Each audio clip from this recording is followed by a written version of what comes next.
I am Artemisia Voltera, and I am doing this class on rebuilding your local group. How this class originally started was on Facebook. Someone had posted a little thing that said, you know, what would I be good at teaching? And someone suggested this class for me to teach. I did teach it at Penzic last year. Originally, I was going to teach it at Penzic this year, but obviously that didn't happen. So I figured this was a wonderful way to still teach the class and get the information out there, even though we can't meet in person. So the reality is just what we were chatting about a little bit earlier was we always should be finding ways to build our group or keep it going. And right now, we can't meet. So we are going to have to find ways to entice the old members or whatever, the already members of the SCA back, but then we also are going to have to find ways to still continue recruiting the new members. And then at the end, I want to touch on a little bit different ideas that people might have about how can we do better at retaining members now with what we're faced with, and then how can we even try to recruit new members now, because that's a whole different way to look at it, rather than, because this class was originally not made for us being all separated. It was made when we can get out there and actually have meetings and have events. So we'll touch a little bit of both that stuff. The most of the focus is going to be on when we can meet back in person. Few things I have to remember is feel free to chime in. If I'm talking, please go ahead, take yourself off mute. I often will have my notes section, so I don't necessarily look at the screen that you guys are seeing. So feel free, unmute yourself, say, hey, got a question. I don't mind one bit. Another thing to remember with talking about different groups and how to revive them is every single group is different. You have a total different layout with how your group runs. Your makeup of the group members might be different. The area that you're in is going to be different. So something that I might suggest might be horrible for your area. So these are just suggestions, different things that may or may not work for your group. In the end, what is best for your group and your area is something that, you know, needs to be looked at locally so that you guys can figure it out on your own as well. But this is kind of just a stepping ground so that you guys can start thinking of these things. So pretty much what I modeled this class around was my group that I had gone into. So I am a group of, it's called the Canton of Rothgards Fjord, and that is in Toledo, Ohio, which is in the mid-realm. And we had weekly meetings, and numbers started dwindling down and down and down until we didn't have any classes that were scheduled. No one was coming to fight anymore. Our attendance was really low. Meetings would get canceled, sometimes last minute, sometimes. So we had that going on. Everyone kind of stopped going, including myself and my family. The attendance, it was down to about 2 to 5 people. And the ones that did show up, they talked about and decided that there wasn't really a point in continuing it. The Seneschal announced that he'd be stepping down at the end of the year, and he was going to recommend for the group to be dissolved, which happens. Well, the Baron at the time contacted a small group of us and said, and we had a discussion of, should we let the group dissolve or should we do something about it?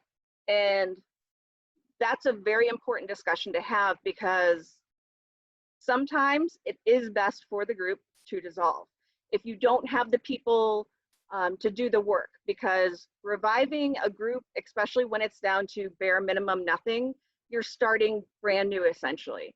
And so if you don't have the people that are going to do the work, if you don't have the support of the people who will be behind you in rebuilding that group, it depends on how easy it is to get new members. Like tend to attract like. So like, I have a family. I have 3 children and myself. So it's very easy if my family all comes to a meeting for me to attract another family to come in, because they may see other kids, you know, a parent, and so they're more apt to stay. whereas then I can expand it out. So I could get mom into fighting. I could have dad teach a class. And so there's different things you can do like that. You also have to look at, do you live in a populous city or are you in a small town? Is it feasible that you're going to be able to get new members or attract members back that were members in the past? And the very basics of, do you have the minimum basics required for your officers? Now, obviously, being a canton is totally different than being a shire or a barony with what you're required to have. So I'm coming from this from a canton status, and we decided, we all talked, there was, I think about 4 or 5 of us, and we decided, yes, we were gonna fight for it, we were gonna band together, we were gonna rebuild the group. So it was decided I was gonna be the seneschal. We found an exchequer, and we had a rapier marshal. So for a canton, we were good. We met the basic 3 that we needed to have.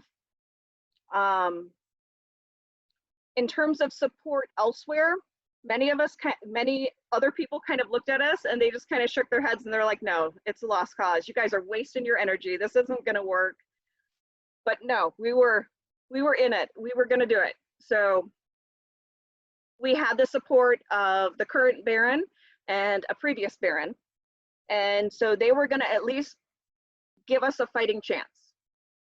And I spoke to the baronial seneschal and I said, look, I know it doesn't look good right now, but give me 1 year. And at that 1 year mark, if this isn't better significantly, I will step down and I will support disbanding this group.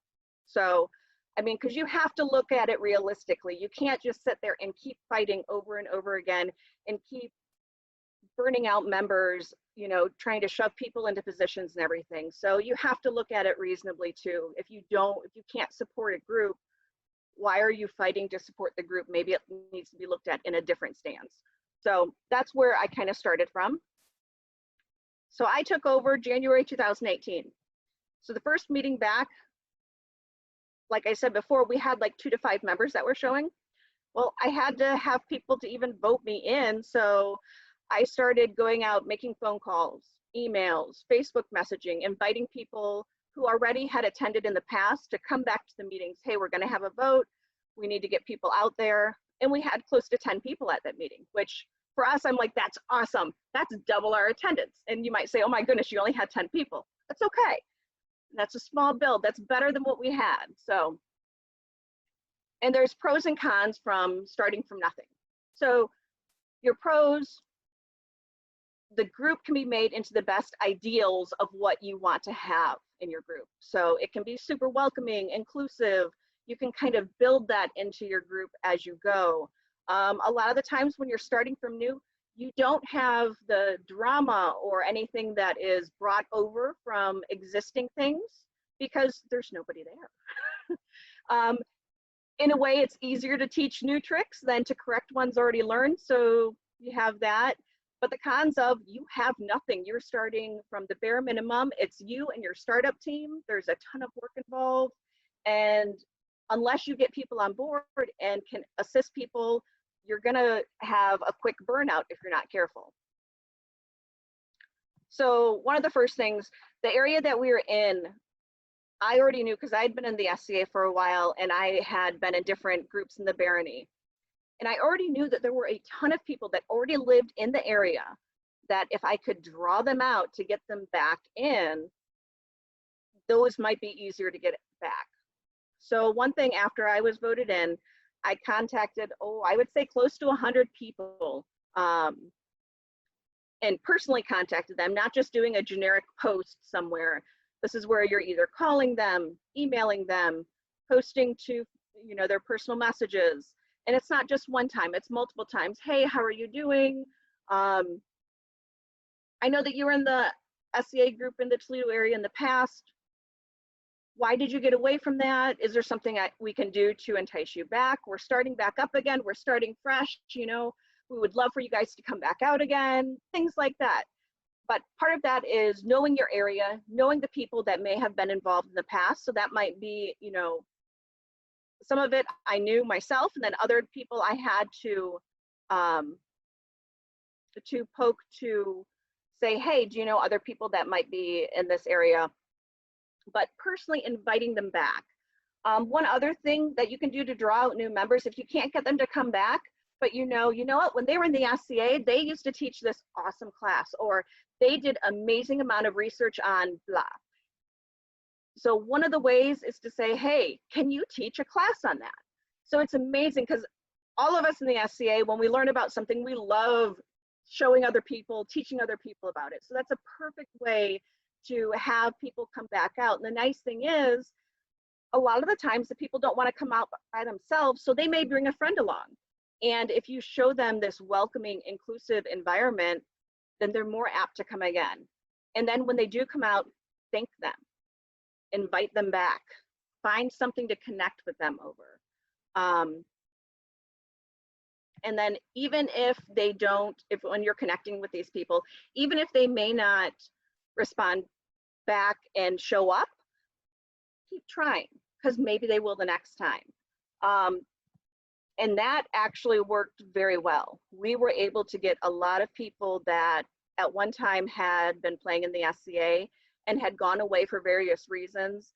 Like some people, they left because their kids, they were at that preteen age where they were involved in tons of sports and it just drew them away. It wasn't necessarily that they didn't like the SCA, it's just they had other commitments that were involved, so they had to go away for a bit. Well, now their kids are older, but they didn't really remember the SCA as much, and so just poking them and saying, hey, we're still here, we'd love for you to come back, was enough to get them back into the group.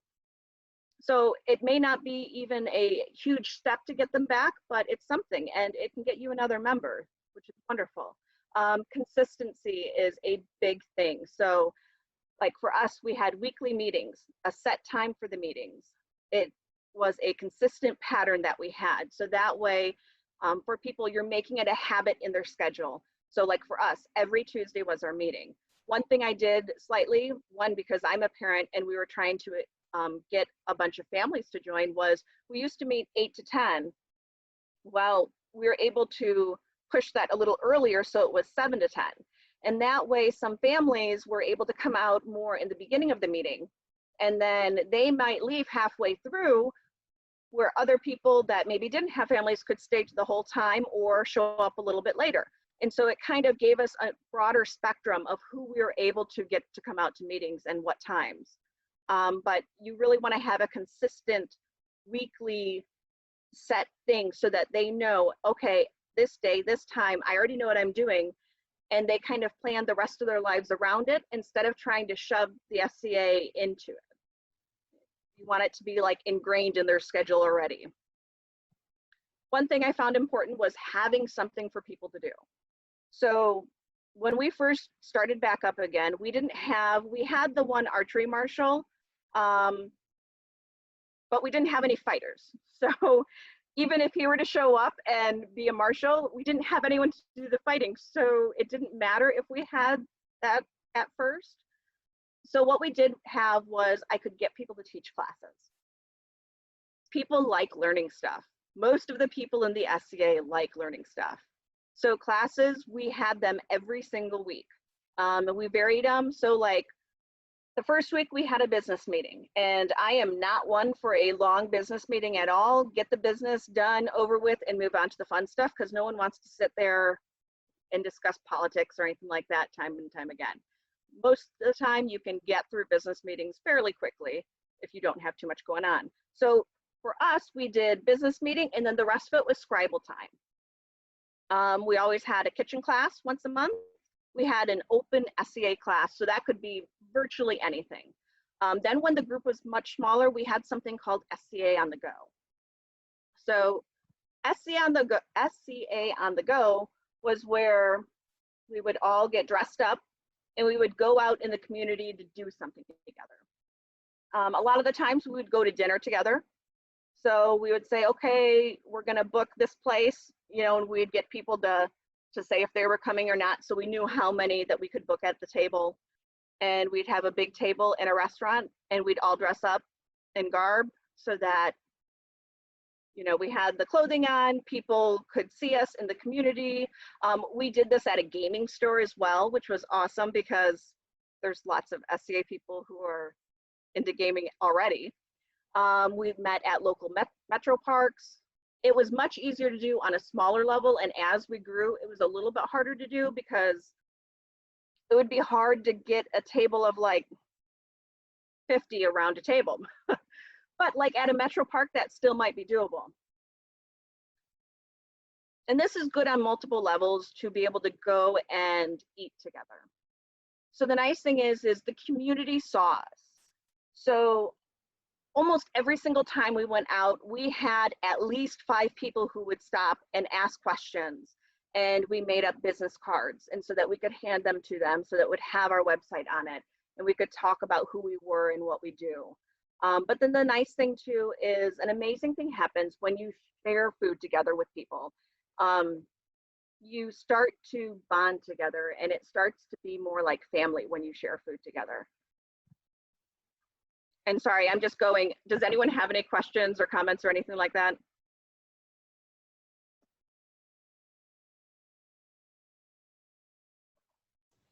Hey, Artemisia, do you ever find like, okay, I've experienced this in the past, that some groups want to have, in my opinion, and your mileage may vary, too many meetings. They want to have a business meeting every week, and then they want another meeting. So it's 2 or sometimes 3 meetings a week where they're not dividing it up. Like I know like Cleflin's will use their model because I know they have a lot of guilds, and you might have a meeting, but it might just be a guild, thing like that, so that the people aren't interested in that thing don't necessarily come out to just feel like a fifth wheel. Have you experienced that, or you have to kind of assess that to determine what's appropriate for that particular group of people?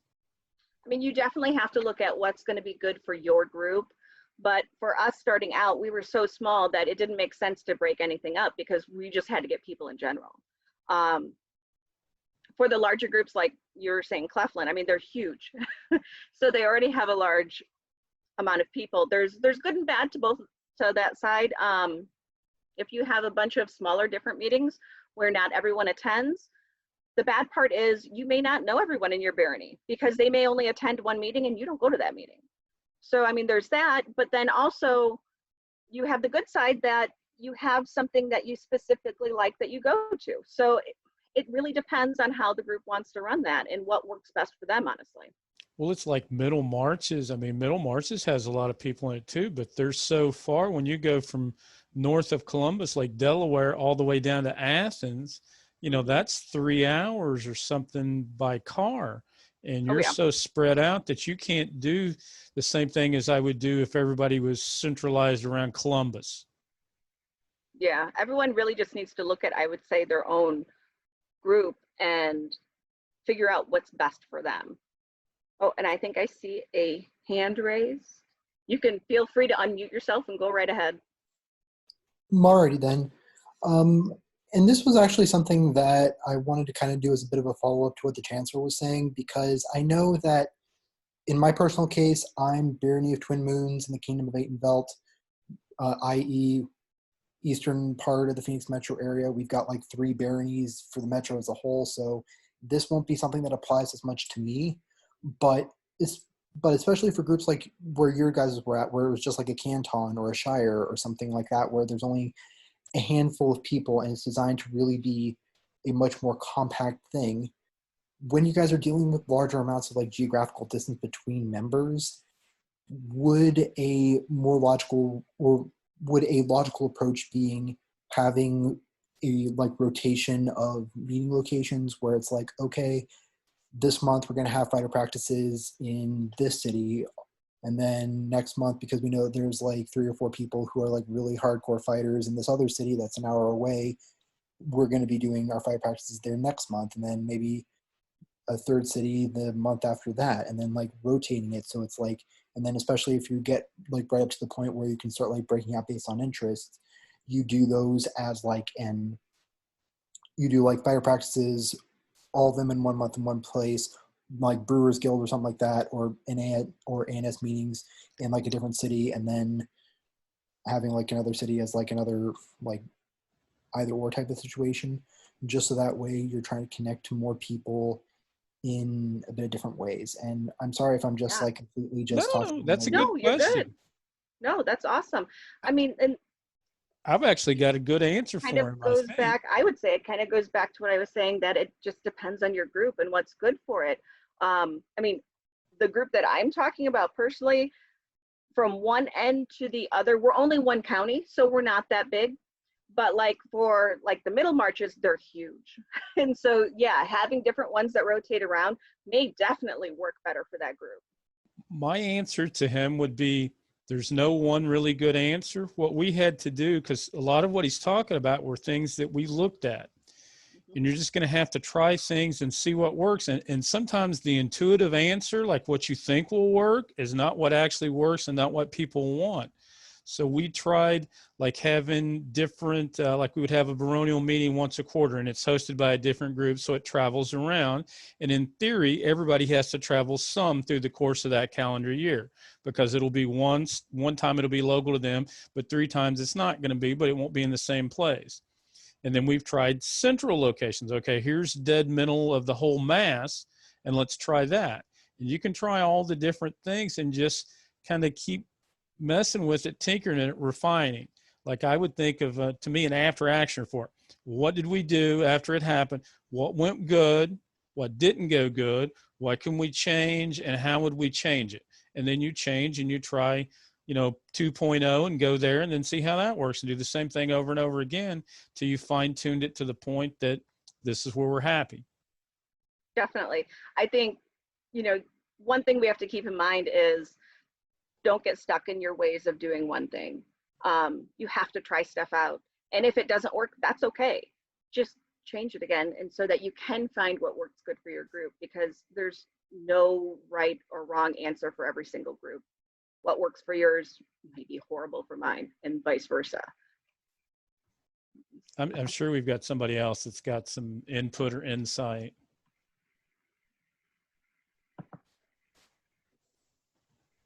Well, for me, my name is Raven Main. I'm from Maidenville, so I'm Sun Dragon, which is opposite end of Antonio. I think another thing that I do or suggest is to try things more than once. Sometimes things work, and then or don't work, and then you get often get down the road, and I'm like, just try it again, because different people come and go, and new ideas are always great, but to not give up on something that didn't work before is what I usually advise people to do.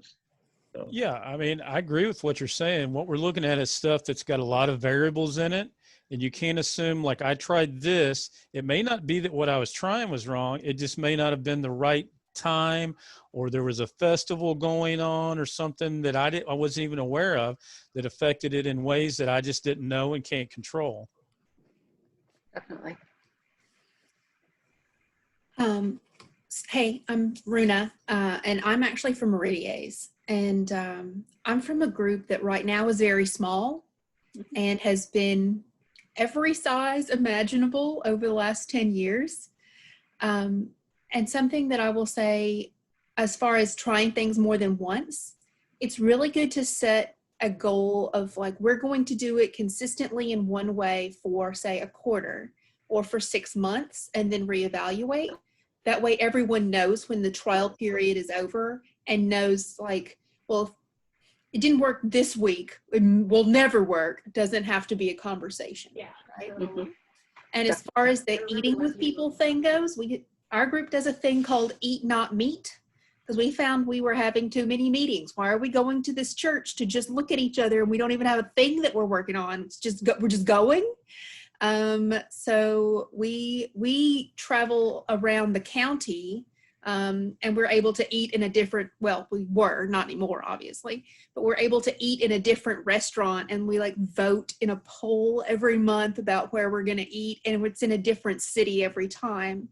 And that way we're able to accommodate people, some who have to drive 90 minutes to get to downtown metropolis.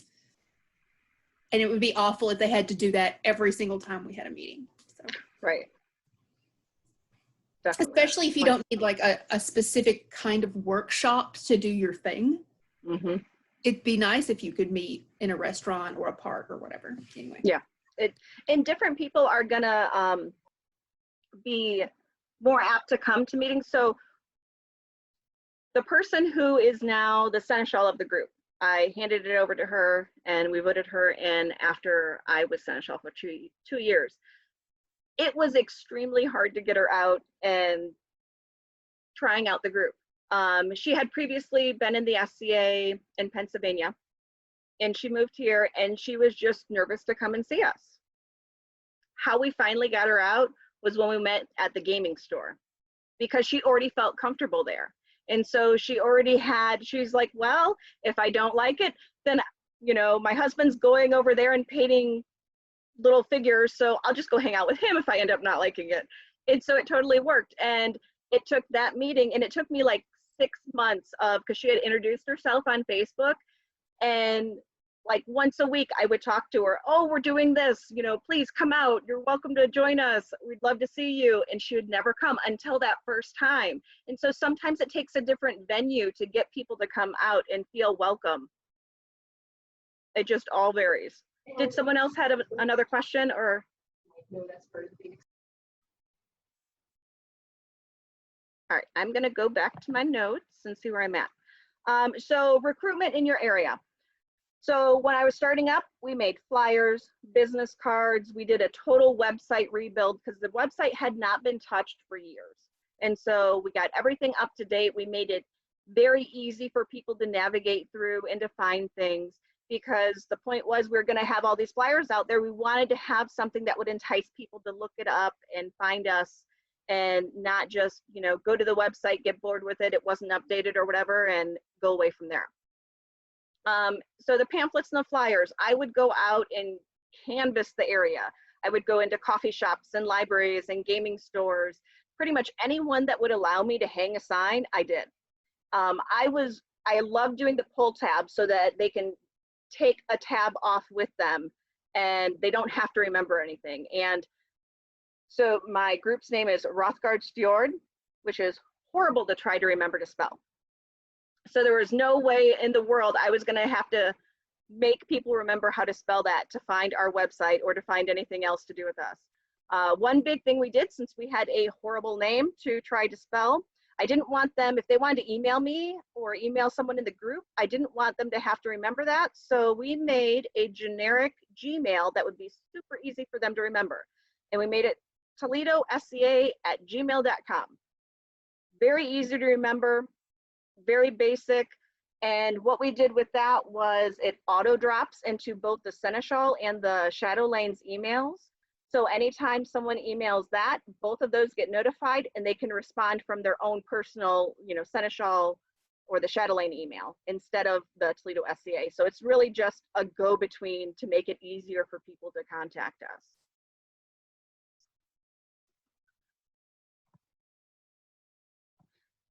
So some other things that we did after we had gotten a few more people and everything, we started looking for different like volunteer opportunities too.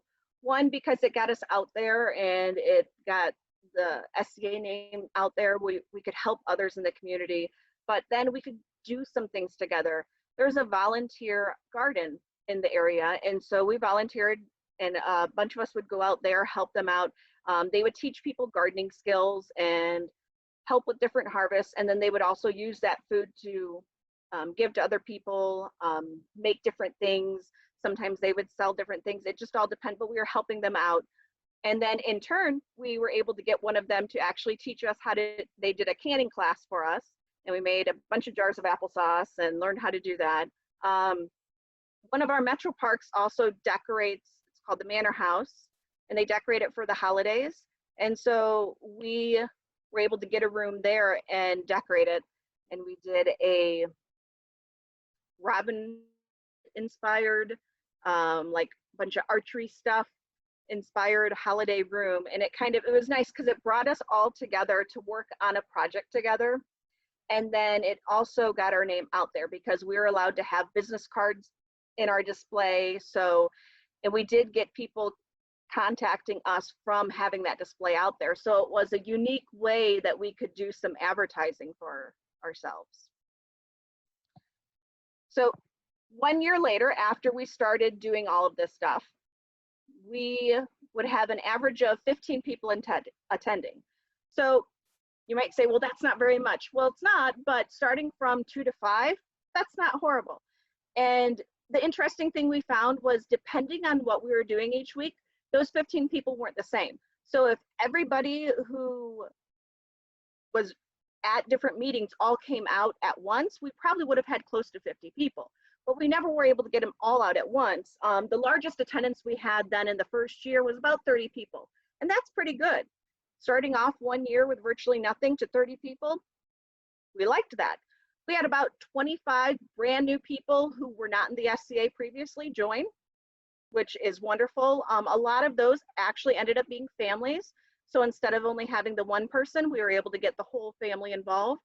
And some of them stuck. Some of them only came out once. We weren't able to get them out again. And so it's going to vary a little bit. And the ones who did come out, we noticed they also brought friends with them too. So it made it nice and a little bit easier to get even more people from just enticing one person. 2 years later, we have an average of 25 people attending meetings, and our largest attendance was 52. If everybody that attended all the different meetings 2 years later were to come out at once, we probably would have close to 100 people. So that just shows you doing things and actually working on it does work. There's different stuff that you can try, and you're able to get people to start coming out and coming out more frequently. So after the 2 years, almost 2 years to the day, I stepped down and I had my replacement step up, and she continued the momentum that I started. So I trained her on everything that I do, why I did it, but then I told her too is you need to make it your own. So this is how I did it, and this is why it worked for me, but I want you to put your own bits into it and your own ideas, because that's one of the most important things. When we have new people, we need to get their ideas, we need to get their momentum, because sometimes when you've been in the SCA for a long time, you kind of lose that a little bit and you forget what it's like when you were first in the SCA and everything is so bright and shiny and new and you want to try everything and you have all these wonderful ideas. And sometimes I think instead of listening to some of those people and welcoming their ideas, sometimes we're stuck in our ways a little bit and we might just be like, oh no, well, this is the way we do it. But instead we need to continue to ask for those ideas and to continue to get them involved as well, because we don't want to be burnout. We want those new ideas. We want that new energy so that we can continue our energy and we can build on that year after year. Does anyone have questions right now? I have plenty more to talk about too, but I want to get input from you guys. I actually do have a bit of a question about kind of preventing the burnout. One thing, and I know that with like cantons and shires, this isn't going to be as much of a thing, but because they are connected to a barony or connected up, like further up the chain to people with pointy hats, has there ever been a time where you actually like try to reach out to whoever the excellencies above you or the highnesses or the majesties above you guys are, to actually get the noble or the royal presence in your guys' events as like a specific way to like attract people to them, or how do I put this properly, to get a lot more of those new members more visible to the shiny hats, so that way more awards can start flowing down the chain? Because I know that one thing, at least with my experience in the SCA, is I've seen some people who are relatively new get like their AOA, get a lot of their like baronial awards, get them like right quick and in a hurry, and then I see a lot of people who are in for a couple of years, never get anything, and then get instantly burned out and like fade away because they feel unnoticed. And I know, and especially because you guys are the canton or a shire and therefore don't have a figurehead, I don't really know if you guys are even allowed to have like your own unique awards to recognize people, or if you have to rely on the higher ups to do that. I'm sorry if I seem rambly with that though. No, you're fine. So we don't have our own awards, but yeah, we're connected to a barony, which have their awards. And then obviously on the kingdom level, we have awards too. One of the things when we brought in new people, we talked about that too, of hey, we have these awards. So we didn't focus on awards in the beginning because we didn't want people to get, scared of them or think that it was only for that. But we're like, we have these awards, and the way to get them is to write people in, and everybody can do it. It doesn't matter if you're brand new to the SCA or you've been here forever. It takes everybody to look around, see what they're doing. One of the things that I recommended for my own canton was, that I did myself, was every month I set a schedule, and it would remind me then on my Google Calendar of write-in awards. So that month I had to look over the people in the canton or in the barony or in the kingdom who I thought were doing different things, and I would write them in for awards. I had one that would go off for kingdom level, one that would go off for baronial level. And I found a lot of the time when you put in awards, they tend to get them. So a bunch of time it's about just spending the time to write people in and remembering to remind everybody to do that. When you start off brand new, you can kind of try to help ingrain that in people, to do that from the beginning, so that you're constantly looking and constantly trying to see people, because the Baron and Baroness can't be everywhere. Neither can their majesties. I think you and I know how stuff is done, like in the Middle Kingdom, and specifically like that. Like, personally, you should always invite if it's your Baron and Baroness, like I know that Talamar and Melisande, if we're not having a quarterly meeting, they go around to the other shires meetings. So they're at one shire or the other's meetings that week, and they may do more than one a week. Sometimes they're at 2 or 3. You can have, to answer his question about some of the things, like, I don't know of any canton or shire that has their own awards per se. Baronial stuff, I know you have to go through the College of Heralds and get all the stuff approved to have an award. So maybe where you're at, you could do that. Here, it's not done, and I don't think you would do that. But education, you're going to have a group herald. If your herald educates the people on, because like Artemisia was saying, it doesn't take anyone special to recommend somebody, especially for an AOA or something like that, the beginner level awards. If they get a recommendation, I think, unless there's some other reason, they're going to give them the award more than likely. Just knowing how your structure works, that's the big thing. Is the SCA is kind of a bureaucracy, and you have to know how it does. What's the procedure for things. I would think how your Baron and Baroness do things are different. Like, I think it's different than whether you were a bunch of little groups that formed a barony, a shell barony, or if you were a barony that gradually expanded and have always been in a barony, but now have more groups. That's a different way of growing, and it tends to make different mentalities as far as how as people think and how they act within the barony. Does that make sense? I know on a barony level, our Baron and Baroness always are looking for awards. And I mean, it's been that way for years. And I mean, typically, they don't have a ton of award recommendations. So it's really good to continually put that out there. Because, yeah, they do try to get out to different events and to different meetings, but they can't be at every single one. So they may not notice the person that's doing something behind the scenes that is crucial to your canton or crucial to the barony that they didn't even know. And so having that communication with them is very important. What do you think? We had a comment here. What do you think about like large households?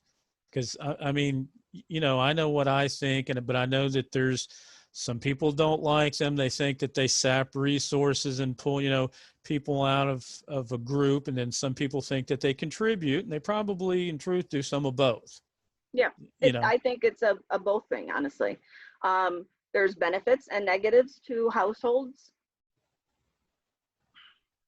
It can go both ways.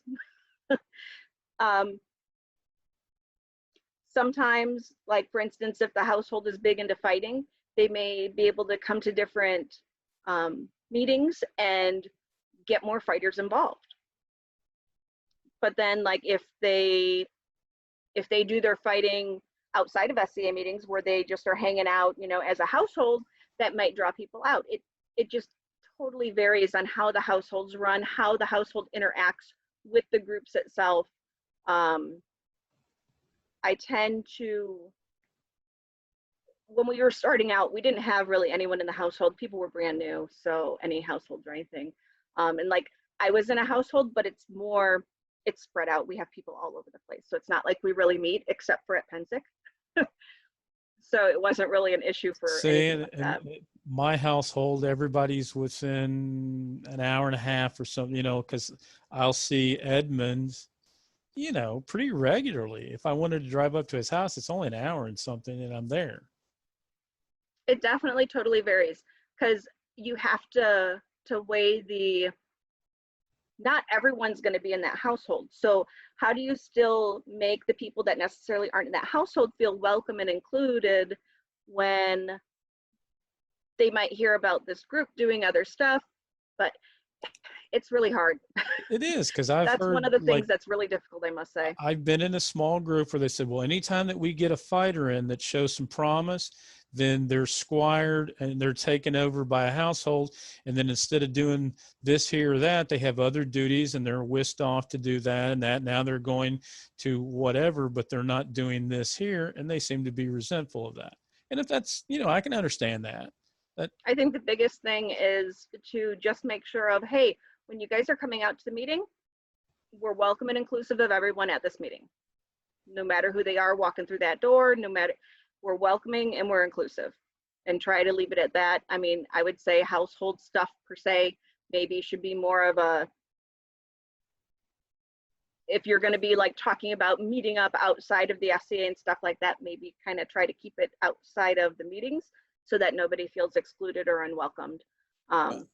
I kind of look at it like a tool. A tool's not good or bad. It just is. It depends on how you use it. You know, if I use the hammer to build a house, it's a good thing. If I use it to hurt somebody, it's not a good thing. You know, Exactly. But it's a tool. I would be like, look at how you're using your household.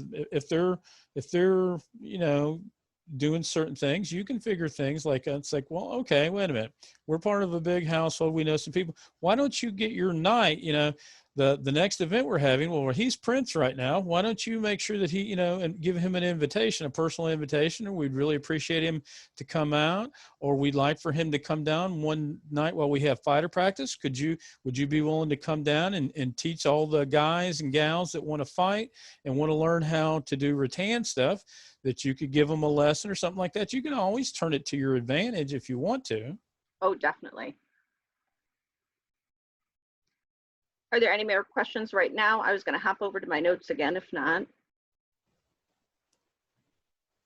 The only thing I saw was above that they were wanting you to maybe address preventing shrink in your group, how to prevent you from losing people. So in the SEA, I think we always have to be cognizant of, we are going to shrink at times. That's why we always have to be recruiting. Naturally, you're going to lose people. You're going to lose people over time. Some people will stay only a year. Some people will be there, you know, in the 3 to 5, and then you're going to get some longer people. But as you are growing your groups constantly, you're going to be constantly losing people too. So I think that you're always going to have shrinkage, but then we should always combat that with, we should always have growth as well.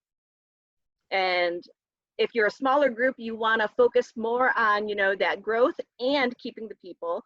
But if you're a large group already, and if you expand to, you know, craziness size, then maybe you need to break out some more, do different things. And if you're not focusing as much on recruiting, but just a little bit, so you still grow to keep at least your numbers the same, so that your shrinkage matches your growth. I think those are kind of things to keep in mind with. But we I thought always that have was, to be. that's like a hard question to answer, because it depends on why you're shrinking. I mean, if I'm part of a group that's like an aging populace and you're losing people because they're passing away, that's a different problem than if I'm part of like Ohio State University and all of my people, every 4 years they graduate and go on to their, wherever they're going after that, and they're gonna, you know, you've got to flow through. And that's, but you're going to get new people coming in, that freshman class, that sophomore class, transfers, whatever, and you'd have to address those differently. Yeah, I think the biggest thing is focusing on having growth always so that you can combat the shrinkage. Drifa, did you have a question or comment? Yeah, sort of a follow-up to that. Sort of like from a business perspective, we normally consider it much more expensive to find a new client than to retain an existing client. So you talked a little bit about at the beginning, when it was just a few of you, you kind of went back and talked to some of the people who had been involved. And I think that frequently what happens is, what I'm seeing at least, is that people who really want to be involved are really struggling with being involved for reasons that are actually solvable. Mm-hmm. And, you know, I mean, I remember we once had a recruitment event, and I asked, what's the point of recruiting when we can't actually help get people onboarded? We don't actually have the volunteers to sort of be that welcome wagon or answer emails or things like that. And they were so focused on getting new people that they almost completely lost sight of keeping people who wanted to be involved and who then left. So I mean, I understand where you're coming from in terms of the growth factor, and I definitely understand being in a university town or, you know, that kind of stuff. But I'd really hesitate to be, well, let's always focus on growth, and because we always know we're going to lose people, because I think retention is much, I mean, financially, it's much more affordable to retain people who are already actively involved, who are facing struggles, than it is to constantly be trying to get new people who, you know, who then you have to onboard, then you have to, you know, get them gold key, then you have to, you know, get them, you know, the 101s when you don't have the people who are there to do it. And I think You know, that, who are there to help be that welcome. yeah. I'm really big on we always should be growing though. Sorry, and I know that keeping someone sometimes is easier than growth, but what I find and what I see with groups that focus too much on retention and not on getting new members is that as they lose them, then it becomes this little tight ball that is hard to break through. And so getting any new people into that ball is really hard because they become a little bit more stuck in their ways. The wonderful thing about having those new members is you get these new ideas and you kind of never lose sight in where you started from and where you began from. Yeah, definitely it's going to be difficult, you know, getting them some things, but the energy they bring is amazing. You can't duplicate that with somebody who's been in the SCA for 10, 15 years. There's no comparison. And so I think we always should be recruiting, and it may not be active recruiting. It might be different things like right now, crazy as it seems, we're still growing in my canton. We still have gained new members during COVID, but a lot of that, like right now, is in terms of getting the information out there into the Toledo area outside of just our group. Like when we have different Zoom meetings and stuff like that, where we have teachers coming in, we sometimes will have people coming in from the Toledo community to go, "Ooh, what's this?" And so then we can kind of talk to them about different stuff. And I think one thing too to try to do is make sure that everybody is a shadowling in your group in a way. Don't think that it has to fall on one person. Make sure everybody is helping out. Include everybody in what you're doing. Sometimes we get so focused in, well, this person is a shadow lane, so they're the ones that do this and this and this. No, everyone can be welcoming, and tell them about the SCA, and, you know, share information, share gold key, share whatever they may have, because we all want them to stay and we all want them to just have fun with us. Okay, sorry, got a lot of questions, so I am not sure who is first. I think I am really bad with names. Nadra? Because I just unmute myself here. So we've struggled for a while now with stagnancy in our growth, but out of that also is a real challenge with burnout. So when we have had new members showing up and going, what's this? How do you combat the coming into a group that's tired that, okay, you want to come and learn to fight, but I don't have any active fighters anymore? Or showing up to an ANS meeting where we're all just sort of sitting around, instead of stitching, we're just bitching. like we're trying to get away from that to, you know, here's a project, come out and do this. Well, pre-COVID, but Right. we haven't really succeeded with that. One of the biggest things with when instead of it being stitching, you're moving off to other conversations, get a person who is willing to sit at that table and enjoy stitching with them. And when your conversation starts moving elsewhere, move them back, get them on a different topic.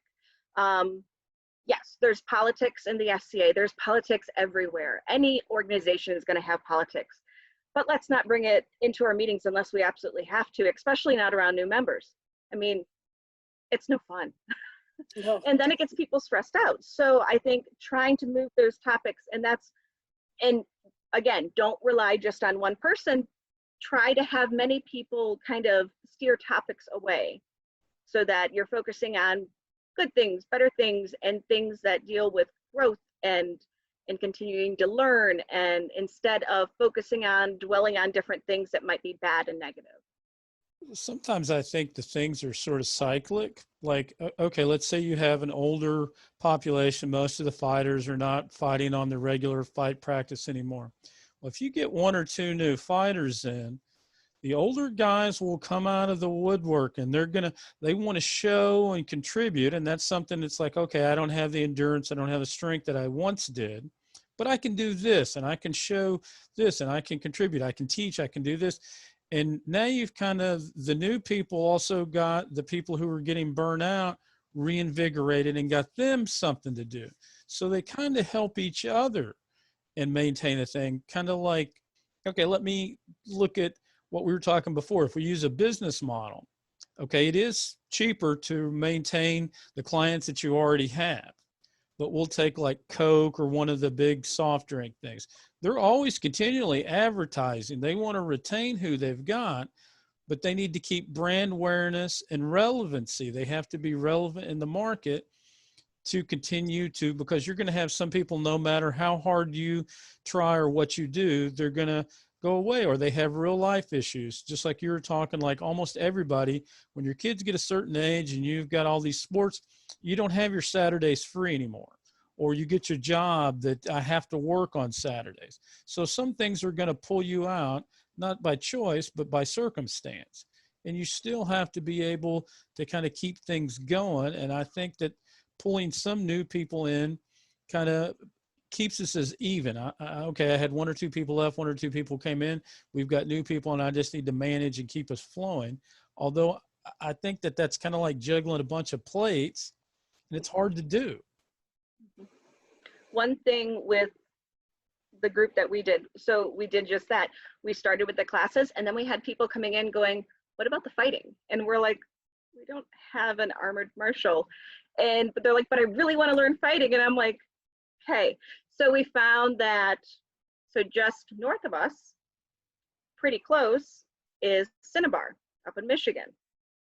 Huge fight, tons of fighters. So we took a field trip up there, and we started going up there, and they taught us fighting. So that we now are slowly, actually over this, we are able to get a ton of loaner gear, and we're building that up and making that good so that when we can start back up, we can then get fighters. And there's a person who just started back in the SCA who's talking about getting his marshal again, and so that we can start having that. But it definitely is a hard process, I found, to, when you don't have the people to do the armored, to get that going is sometimes difficult. Sometimes you need to lean on another group to help you out, I found. We've been blessed with trying to, before COVID really hit, Sir Hammond in Kenora was willing to make the 2.5-hour drive to come out with our new fighters to go, okay, you guys want to learn? Okay, let's learn and let's do this. But until he only recently moved into the area. So before that, our next closest group is above the border is Thunder Bay with Mariam, which is 8 hours. Oh, and then wow. after that, you've got an international border, and you've got to go south down to Korsvag, which is Fargo, so 4 hours. Wow. So I'm hoping out of COVID that we're going to see some resurgence in some Bardic arts and things like that, just because that's something we don't have in our group right now. And well, I carry a tune like a rusty bucket. So hopefully some good things will come out of that as well. But thank you. No problem. And then we have two people with their hands up. I'm not sure who was first, so it's Savannah. Okay, yeah, that's me. I'm from a small shire, and I was curious what your thoughts on how the ESCA has really impacted growth opportunities since COVID started. We had our business meetings, everything was fine. You know, we were having regular attendance, which isn't anything to write home about. And then now we're getting, you know, just the mandatory like 3 officers and no one's coming. So I'm just curious what your thoughts were on that. Wow, I realized what time it is. Sorry. We've been talking and I didn't get to like half of the stuff, but let me pull We're not in a hurry. Take your time. Okay. I was gonna say There's nothing are scheduled after this, so I mean, we're not in a hurry unless anybody, you know, specifically, as I'm not. So that's one of the things definitely I wanted to talk about that I had filled in there at the end is what are different ways that we can either expand what we're doing now or even to just try to continue different things. So obviously you have Zoom meetings that you can do. Similar to what you were saying in the beginning, they were definitely much stronger. And then as time has gone on, we are definitely seeing less and less. One thing I have noticed is we scheduled a class that many people found very interesting, and we had 7 different kingdoms attending, and I think we had over 50 people in a Zoom meeting.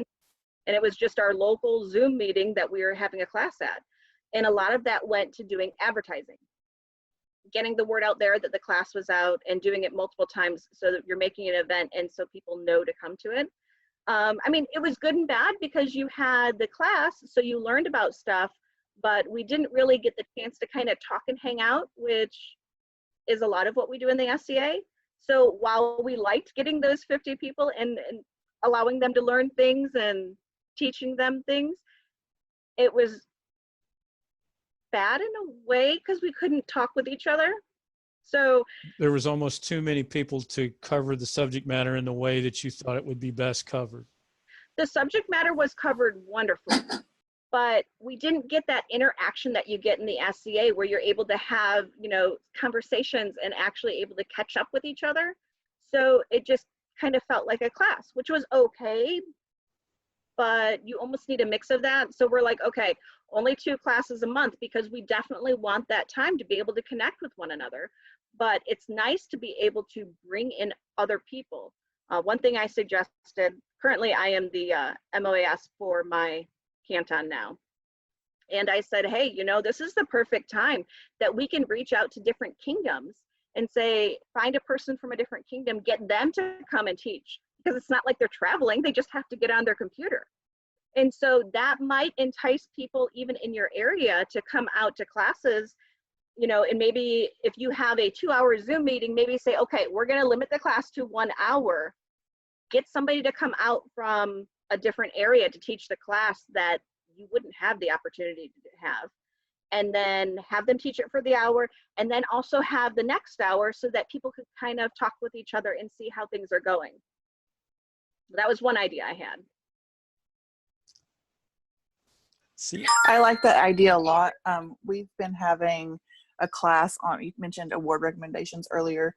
We've been having a class on kingdom level awards, and we've been getting more people from across the kingdom, which is much better than, you know, just the 2 people that we had, just to share knowledge that impacts them. And that has been helpful, but it doesn't always breach into that like shire meeting area. So was this something that you had that was kind of a trend that was starting already, like before the shutdown and stuff, or is this something that's just developed through the course of isolation and so on? It definitely both. We did have a drop in activity. We have trouble filling officer positions, but it has gotten worse, considerably worse through the shutdown. See, I've been thinking a lot about certain things. Like people only have so much time in their life for so many extracurricular activities, hobbies, whatever. When they fill that up, it's hard for them to add other things without giving something up. If you use that as a premise, like I know I've got tons of buddies that are doing like online gaming and stuff. If you get to where that's, instead of me going to an SEA meeting, because I'm not doing that, I develop an online game that I'm spending 4 hours, every Tuesday night instead of when I would go to the meeting. But when they change their life and accommodate that, it's going to be hard to get them to go back to what they were doing before. They may not. Yeah, it's like we've definitely, I think a lot of people have filled that void where in the beginning, everyone greatly missed it. Where, I mean, people obviously still miss it, but I think a lot of people have filled that void with something different, because meeting online is nothing close to meeting in person. And it's hard to accommodate that in a way. It is. And it's like, okay, I went to Gen Con. It was virtual online. And normally, I'm at Penzic. I work on Penzic staff. So I'm there doing stuff and I don't have the chance to go. So I thought, well, okay, I'll try to get it. And I was surprised at how well things ran and how much participation there was and things like that. There is a way for them to pull that off, and something's got to give somewhere. I mean, everybody can't do all the things all the time, I guess. Mm-hmm. Well, and we have to remember right now, a lot of people are still in the survival mode. They're not really in the living mode. And so doing things like hobbies and activities outside of your basic day-to-day survival stuff sometimes is still really difficult for people. So you kind of have to remember that too, where we might be able to entice these people back afterwards, and maybe not. Maybe they'll find different things to fill their time and they'll want to do that instead. It just, who knows where we're going to lead. 100%. Yeah. Oh, sorry. Hi, my name's Michelle, and I'm in Onsteora, and I'm actually using this time of isolation to get back involved with SE. I'm in Houston, Texas, which is starting. It's the largest city by area in the nation, and I don't own a car. And, like today it's 102. And, anywhere if we're meeting, in person, it would pretty much enable me to be able to meet anywhere. Not on a bus, but I mean, I would be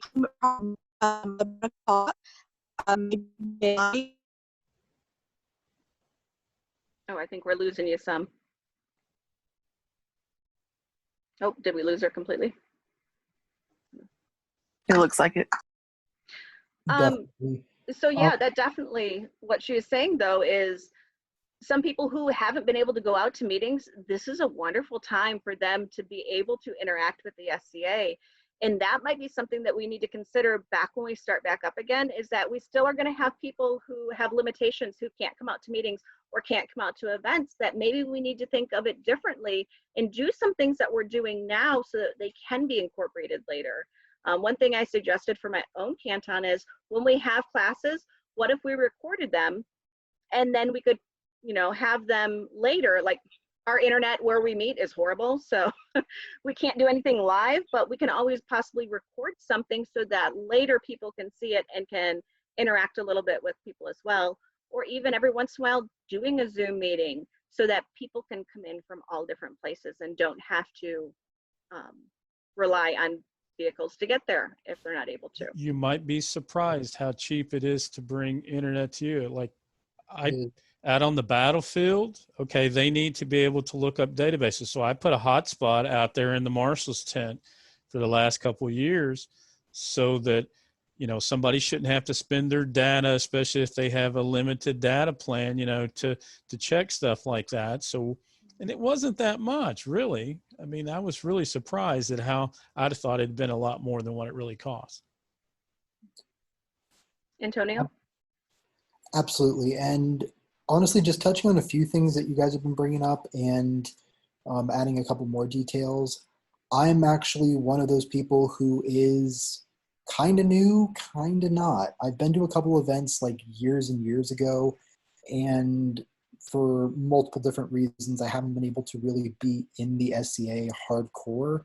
So during the time of COVID, especially because there are lots of different like collegiums and the universities like this, like right now, I'm trying to get back into it. And it's interesting because I'm seeing like last night with that class and with tonight's class, there are surprisingly a lot more other people from Atenvelt that are actually here, which is awesome. And I find that's particularly interesting because there's only like a very small handful, even though we're a really well-established kingdom, we have all of our different baronies and we have a lot of different strengths for in-person stuff like that. We don't really have as much of an online presence, and it's like, how do you like actually resolve that? So I've been jumping around to a whole bunch of different kingdoms. I'm gunning to get adept by the November graduation from the RUM. If this class actually counts for the right college, I'm glad that we're going over, because then I could also possibly get it rounded to an hour quarter.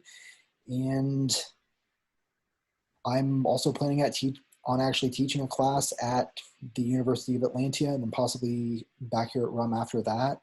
So I'm trying to get involved in more different ways around, especially around the country, because like I can't travel, and even if I'm able to buy a plane ticket, I don't know how to get Elizabethan or later period Italian garb onto a plane, and making sure that doesn't all get completely trashed, because the farthest that I ever do is I lay it in the back of my car and then I drive the 30 miles to my Ren Fair, because I'm from that particular world, and that's part of what I've been doing in the meantime from when I used to be somewhat regularly SA up until now, is I've been on that side. And even though I know that it's like the traditional headbutt from the beginning on, where it's like you're either in the Ren Fair world where you're an actor portraying a role, or you're an SA person and a participant in the role, one thing I would definitely recommend, especially if you're targeting the local cast as opposed to people who travel the national circuit, is to really advertise to them that for the 6 to 8 months that their fair doesn't have any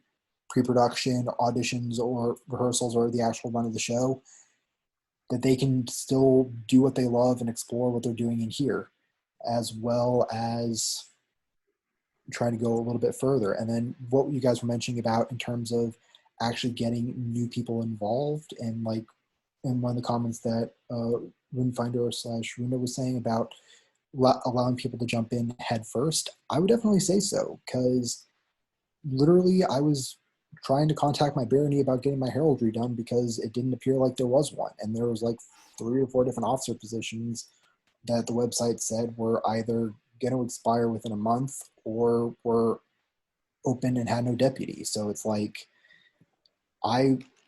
in the times and places that I'm able to, I would jump in to help with those if I were allowed to. So I'm sorry, I'm just unpacking a lot. And then I know that we are over time, but there's one particular like tangential question that I would love to be able to ask. And that's, how do we scale this up to the maximum? Because I know in the SCA, the biggest group to ever disband was a principality back in the olden days, like either Principality of Atenveld, Principality of the Sun. One of those two existed, it went away, the other one came up and then formed the Kingdom of Atenveld. And then nothing that's gone to the Coronet level or above in that regard has ever fallen. But in every one of the splinter organizations that has come up to do a similar objective to what we have seen their kingdoms and their principalities go up and down relatively regularly. So hypothetically, in the event, let's just say one of the kingdoms suddenly hit really hard times and then 1 year stopped having enough paid members on it to actually count at that level. How would we tackle a bigger project like that? Or would that be just something we would let fail? And sorry, I just threw the book at you with everything on my end and with this. I mean, I think for that question, you have to, again, look at the group, what the group wants. Is it able to succeed? Does it need, you know, just a little work put in, or is it something that, I mean, my guess is if they were large enough to be able to be a kingdom or a principality, more than likely there's people there. There's got to be some reason that they left. Quite honestly, when I talk to people, there's two different reasons that continually come up and up over again of why they left. One is because they had real life stuff that came in the way. Lots of the times if they had kids or whatever, the work is a lot that comes up again. But then the other one is that there was some drama of some sort that went on. And I think the most important thing that we can do is be welcoming and be inclusive. Because if we are those two things and making sure to include everybody, that it goes a long way. Because when you walk into a meeting and you're welcomed and people come up to you and start talking to you and have you sit down at the table where there's a whole bunch of people and ask you your opinion and want your input and ask you to be involved with things, it makes it feel like a community. I think, so one thing that I tend to say is that the SCA tends to grab you and, you know, entice you in because of something cool that you saw in it. Maybe it's the fighting, maybe it's, you know, some sort of research that you like or art that you like. But the reason that you stay isn't necessarily that reason. The reason you're staying is because the sense of family and the sense of community that you feel. And I think a lot of the times when people are leaving, that sense of community is breaking for some reason. And so I think they need to get that back so that they can, it would just be on a much larger scale. Well, I think it's the context of the whole. Like if you're talking about one kingdom loses enough members that they're not going to be a kingdom. Okay, now my question would be, I need to know what the totality is. Does that mean that the SCA as a whole has lost so many members where it's not just one kingdom's problem, it's society-wide? And then you're talking about, well, if it's just a thing of, well, we need this many members to do that, you could always rewrite the rules. You know, the board could change the rules and say, well, we've made this be this now, because rules are always being rewritten to update them. But kind of what Artemisia is saying, I agree with you that you're always going to have, if you have more than 2 or 3 people, there's always the potential for some drama or social, you know, and it depends on, some people have more tolerance for that than others. Some people are good about, I can take person A and person B. Let's get you guys together. I think you're both, you know, decent people and your hearts and minds are in the right place. Let's see if we can't talk this through and get them to where they're meeting and they understand each other. Because sometimes it's that, is that you have different goals or different thoughts about what you think things should be, and you're not really having a meeting of the minds. And that could be a problem. Or it could be that somebody's just nasty. And they don't want to get along with anybody, and they want, you know, because there are people that are like that. I mean, and that's the truth. You know, it's hard to do that. Absolutely, and that's one of the really big things that SCA-wide we really have to do is A, be inclusive, and B, mitigate the drama, because even in the fair world, that's one of the big reasons why we actively have to replace like 1/4 to 1/3 of the cast every year, is we have drama. So it's not just the SCA that has drama, it's pretty much everywhere. So Oh yeah, it's every organization. Definitely. So as long as you can mitigate it and say, you know what, we got to resolve this, but that's not going to be our primary thing to do at a meeting, because if you're just having a spill the tea meeting, if you're not in on the tea and you're not on the same side as everyone else on that, you're going to feel left out. And even if you just stumble into that as a new person, eek. And that's literally, I'm crossing my fingers that Barony of Twin Moons, Barony of Atenveld, Barony of Sundragon, because I could theoretically play in any of them, doesn't really have as much of that. So that way, when I'm able to do it, it'll happen. And then the other thing that I'm also crossing my fingers on is that my absence during the big war that we have, like Estrella, the big war that involved the Outlands fight every year, that if I'm not there during Estrella season, that I'm not seen as a negative to the group just because that's when my fair comes. And even though this isn't a knight's chain, this is my chain of fealty to my prince, my queen, and to the people in the fair who were my first introduction to the medieval world, and they're the people who hold my heart. So as long as I'm in Arizona, I'm going to be at that particular fair and in that cast.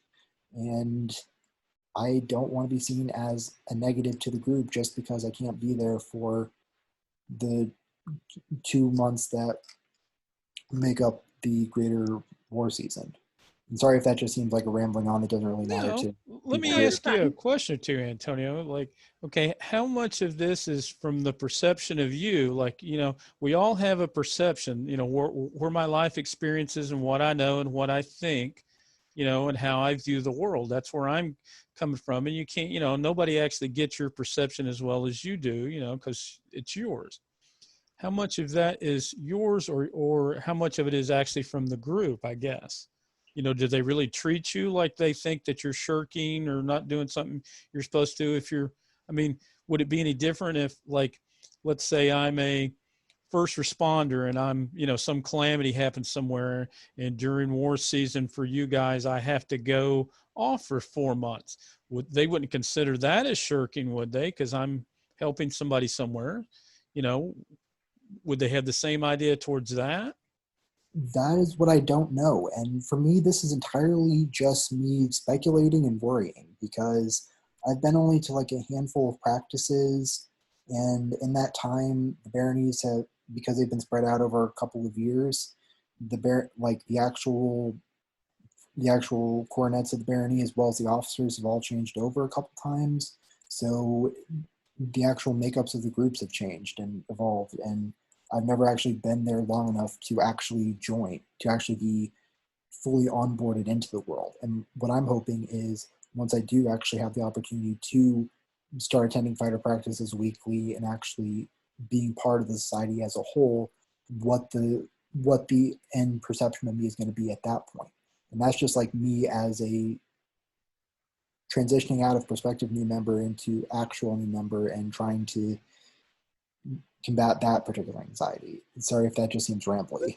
No, I think that is something that, I mean, I remember when I first joined as a new member, I had some of, you know, similar fears, not necessarily in terms of a Renaissance fair, but just fears that I wouldn't be accepted for other reasons. And I think that a lot of new members coming in definitely do feel that. And the only way, unfortunately, that you're going to know one way or the other is when you're able to get out there. And I hope that they would be more than accepting of you, regardless if you're involved. I mean, my perspective is if you're involved in Renaissance Fair, wonderful. Is there a way that they can come and join us at the SCA too? You know, maybe they need to think of it in a different way and utilize you instead of thinking it as something negative. Precisely. That's the hope. So that's why I'm crossing my fingers for it. I hope it turns out well. See, I would already consider him an SCA member. Like, to me, if you want to belong and you make an attempt, then you are. And then as far as what you do or don't do, all you can do is what you can do. And if you're doing your best, then who am I to judge you otherwise and say, well, you know, I think you could do better. If you're happy with it and you're doing what you think you can do, then be happy about it. Mm-hmm. I know, Nadra, you had your hand up for a little bit. I didn't know if you had another thing or if that was from before. No, oh, did I take it? Am I supposed to put it down? Sorry. Ah, there we go. No. And then I know, Raven, you had your hand up real quick. Yeah, there's a lot of misconception on there's a lot of people that worry about what other people think, and I guess that you can't be avoided when you're in a social club. But I could tell you, since I'm a Laurel, there are many artisans that worry that all of the Laurels are paying attention to them, and I can I can say from my aspect of it, that's not happening. You know, not everybody is paying attention to everything. So, and I can also tell you that when someone comes around, we all know that everybody's doing the best they can and coming around when they can. Just that they show up is the bonus for us. You know, whenever they can show up, and it's great. So we're kind of spoiled a little bit in Ainville because we have the 3 baronies. So it's not unheard of for someone to not get along with certain people in their barony for whatever reason. And like I said, since we're spoiled, you can go 20 minutes down the road or half an hour down the road and just try another barony and see how they do it. And I have people that live in Twin Moons and play in my barony, which is about 50 miles the other direction. So it just depends on where you go. And I encourage people to travel. And that's one aspect that I find out that helps with burnout is sometimes people feel like the SCA is within a certain mile of their home, and it's not. I've traveled all over the world, and there's a lot of really great SCA people all over, roughly about 30,000 people, you know, and a lot of them are really neat and really cool to be with and learn from. So if you ever feel like, you know, you're not welcome where you are for whatever reason, or you don't feel comfortable, whatever it is, just travel a little bit and come back. You'll realize that you realize how big a scope everything else is. Oh, definitely. One thing I did want to touch on real quick that is one really, really important person that we had with rebuilding our group. The person actually did not want to become a shadow lane. They just wanted to be the welcome wagon. So they were my welcome wagon person.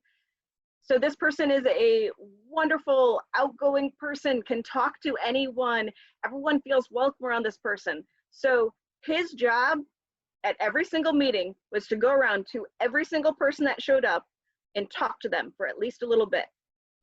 And that was huge. I mean, me as Seneschal, I tried to do that, but sometimes I wasn't able to make it around everyone, but that's what I had him there for.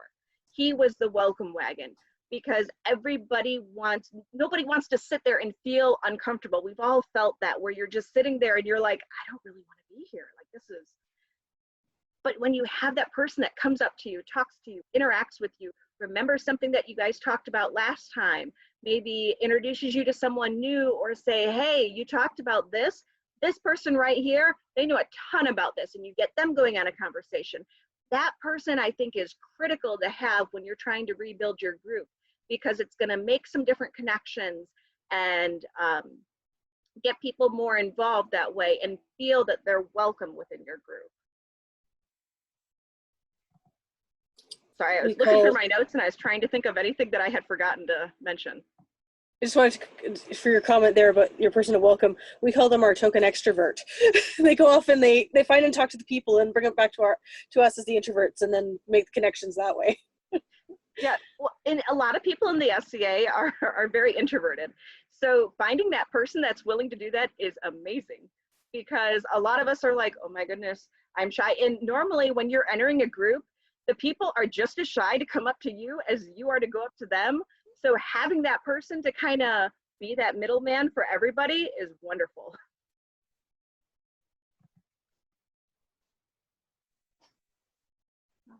I'm looking through my notes to see anything else because I totally didn't really go. I started going off of them and then I went way far away.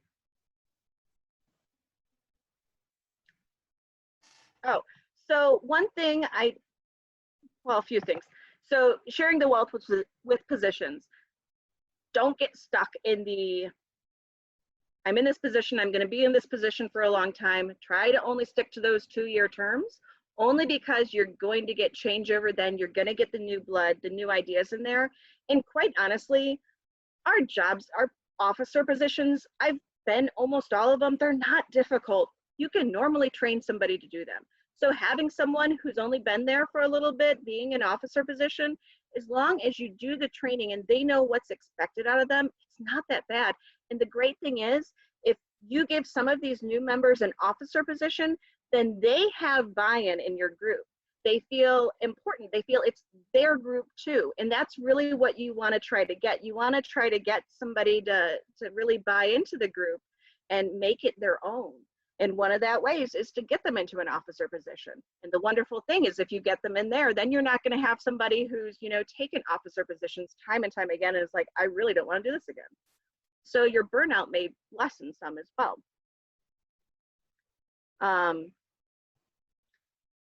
So one other factor that I touched on a tiny bit is with youth. And it's kind of the new way I look at the SCA. I know in general, we haven't really been about enticing families and enticing youth as a whole. I mean, it's normally about that one person. Like, I can get this dad to fight and I can get him out, which is great and wonderful, but then sometimes you have the rest of the family staying at home while dad goes off to an event, or dad goes off to a meeting, or maybe mom's interested in the SCA and the rest of them are stuck at home, and you have this breakdown. And I always think, isn't it better, instead of getting that one person out, what if we got all 4 of them out, or however many happen to be in that family, and so that they all can be included and they all can be welcomed. Then you're no longer, well, first, your numbers can grow dramatically, like very fast, because if you get 2 families of 4, that's 8 people right there. I mean, that's huge. And obviously you're going to run into some problems that you might have to think creatively for. So our layout of our meetings, we've definitely included youth in everything we do for our meetings. So once a month, well, when we were all meeting, once a month, we had a class that they got to pick. It wasn't necessarily taught for youth, but it was a class that was taught. All of our classes always are welcoming to any age level. Parents are always there right with their youth. So, I mean, obviously we aren't going to necessarily have the youth putting something in the oven, but they can help us make it, or they can help us do different things depending on their age. And it's really getting them involved. I know the one time when I was trying to get a class and I asked someone to teach a class and they said, yes, I'll teach it. But it's only for like 12 and up. And I'm like, oh, are you sure? I mean, and they're like, yeah, it's just, it'll be too dangerous. And it wasn't something that was necessarily too dangerous. Quite honestly, the kids had done stuff way more dangerous than that. And I'm like, thank you very much, but that might be a good class if we have an event.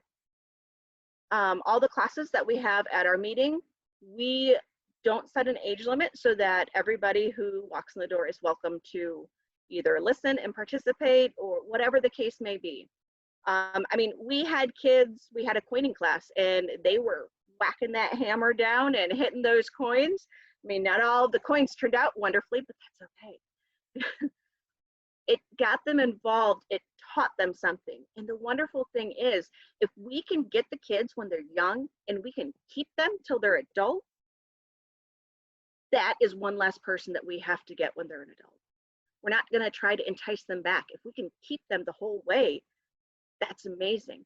And too, these, I mean, I'm sure that all of you guys know probably somebody who has grown up in the SCA. Their knowledge of SCA is amazing.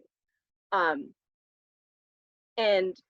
I mean, some of these people have, we had Royalty who recently was, she grew up in the SCA. That's wonderful. I mean, it takes it to a whole new level. And I think we need to really focus on including families and including youth so that we can grow in more unique ways than just trying to get fighters or just trying to get somebody to teach a class. We're actually enticing whole families then. Sorry, I rambled a little bit there. I would agree with you. That's one of our biggest growth successes is we had a young lady show up at a demo with her family and she's like, oh, this is interesting, but you know, we were all adults at the table. And she's like, oh, but she had 5 kids. I'm like, no, that's great. They can come out and they can do things too. They came out the first couple of weeks and we had all different activities for their kids to do. And they've actually been the reason we have the beginning of hopefully youth fighting if we can get a youth marshal now. Awesome. So And yeah, that's children one are thing to great remember for growth. too, is you need to give the kids something to do too. So one, letting them be involved in classes that you're having is very important, because the kids don't necessarily want to come out and then just do like play on their games. I mean, most kids would probably be more than happy to come out and just grab their electronic and play on it. But it would be so much better just to entice them and get them involved with the SCA instead of them being this afterthought. One of the few things that we do besides just the classes is we have a large area that has tables, and the tables at the back of the room tend to be for the kids. They all kind of congregate back there. They're in the same room as us. We can hear them, we can see them. We can normally hear their entire conversation because they tend to be a little bit louder. But it gives them a chance. So just like us adults, we need that chance to talk with one another, to bond with one another, to have conversations.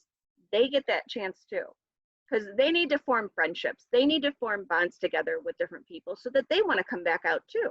So that, because if they aren't having fun, then they're going to say, I don't want to go to SCA. Then it's going to go back to that, okay, who's going to the SCA this week? And you don't want them to have to choose. Once you get more youth members, you also, just like Nadra was saying, horrible with names, sorry, you can start trying to find someone to teach either youth combat or youth rapier. We were able to find a youth rapier person actually, and our last event that we had was Yule Feast. They authorized something like 7 youth, which is great. We had a huge tournament that was just the youth. Actually, no, I think it was even more than 7. It may have been something like 10. It was a ton of youth. And it was amazing seeing, because we had adult rapier on one side and the kids had the whole other thing for them, for their tournament. And it was just wonderful to see all this interaction, and the adults would come over and watch the kids, and the kids could watch the adults then, and it really lent itself to them working together. And that way too, they aren't thought of this afterthought of the kids are off in a corner somewhere or off in a room where it's youth point. They're actually part of the event and part of us.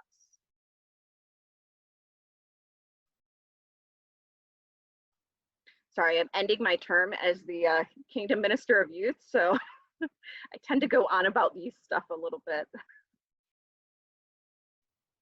Did anyone have anything else they wanted to add, or any questions or any suggestions that you guys had, or what works or doesn't work with your group?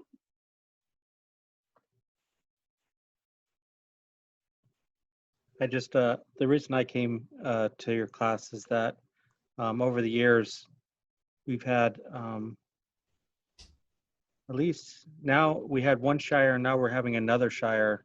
And it's not like an epidemic, you know, it's just over the years that kind of happens. But we're gonna have one soon that's gonna be dissolved. And I was just kind of curious on trying to figure out maybe some things they could have tried, or trying to figure out more of a reason why they are going to be dissolved. So I was just kind of gleaning off some of the stuff, because I know that there are still some SCA people there that want to play. They just don't have enough people in their area. So I was trying to glean some information and see what other issues or problems maybe some people have or had, especially how many you had or what you went through. So. Are there any other groups that are like near where you're at? Like, well, I mean, like here in Middle Marches, we have people that are in, like there's, they do steel fighting, then there's Regia Anglorum, then there's a couple of Viking groups. There must be 15 or 16 Viking groups throughout Ohio that are of various, because there's Jomsburg and they have similar rules, but they're different, you know, forms and stuff like that. And a lot of them by themselves are not populous enough to make much of an impact. But when you get the cumulative total, well, this weekend we're doing an SCA thing. Okay, we're doing Days of Nights, which is, well, we'll all go mostly as Viking stuff or whatever, that they kind of pull their resources a little bit. The one I was thinking was EMP, which is the Empire of Medieval Pursuits. And they fight similar to SEA, but they do, most of their armor is steel, and they do use like rebated steel weapons as opposed to rattan stuff. You know, and to me, it's a similar enough style that I could, you know, go from one to the other without really sweating too much. That's a thought. If there's something like that near you, or HEMA, ARMA, any of the stuff that does all that, you know, historic, medieval reenactment stuff, and they'll have different, you know, depending on how they fight and whatever the rules, but it all translates pretty decently across the board.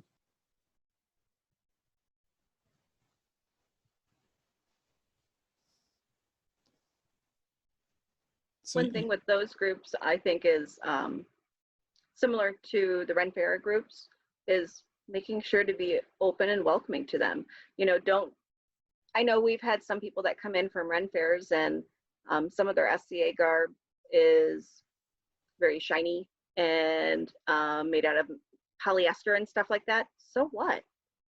And well, I'm sad to say matter. that sometimes they don't get the best treatment, and you have a certain portion of the SEA who kind of tends to, if you were to call, like, you know, people can say whatever they want, but we are a LARP, you know, we're live action. You're a live action role play. I'm, you know, have a character, and now I might be real authentic with how I do stuff, and I try to do it to a certain standard, but that's just to what extent you're doing things. That doesn't change what you're doing.